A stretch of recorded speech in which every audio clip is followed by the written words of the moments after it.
សូមវន្ទាលើកសរសើរព្រះនាមជាព្រះដ៏បរិសុទ្ធជាព្រះពិតតែមួយទ្រង់ជួយដោយក្តីស្រឡាញ់ចិត្ត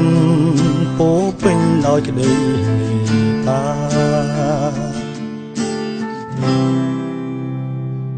ព្រោះតែស្រឡាញ់មនុស្សរងគ្រោះជួងយើងគ្រប់គ្នារងទុក្ខថាឈឺផ្សា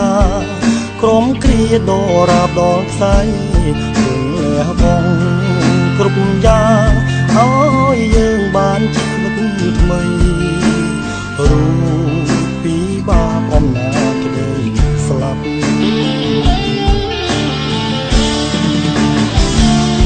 ពេលជួបទុក្ខលំបាកយ៉ាងដូចម្ដេចក្តីទួមានភ័យមិនអ្វីត្រង់ចាំកា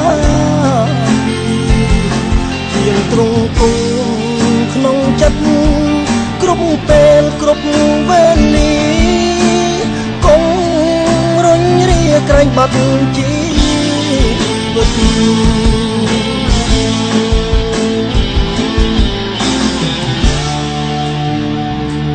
ជឿទ្រង់ពិតមិត្តអើយកុំប្រំតែកុំសងស័យកុំអាល័យលោកីមានពេញដោយក្តីឈឺផ្សាកុំស្រណោះ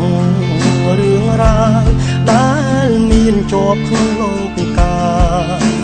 ត្រឹមចាំថាមានទ្រង់ក្នុងចិត្ត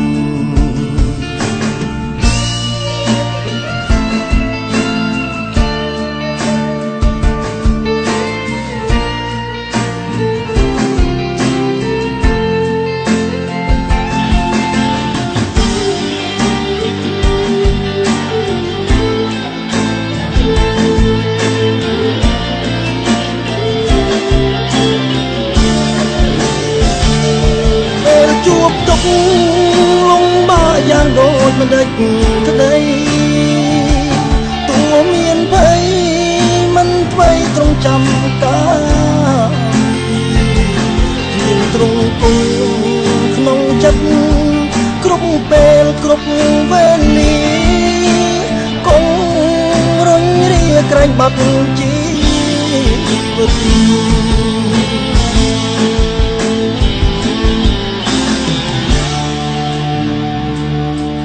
ទ្រង់ពិត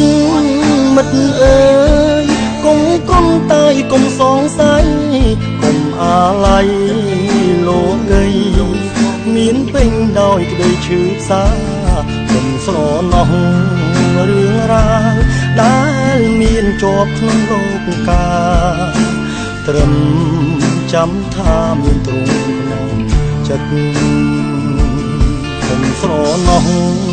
រឿងរ៉ាវដែលមានជាប់ក្នុងលោកកា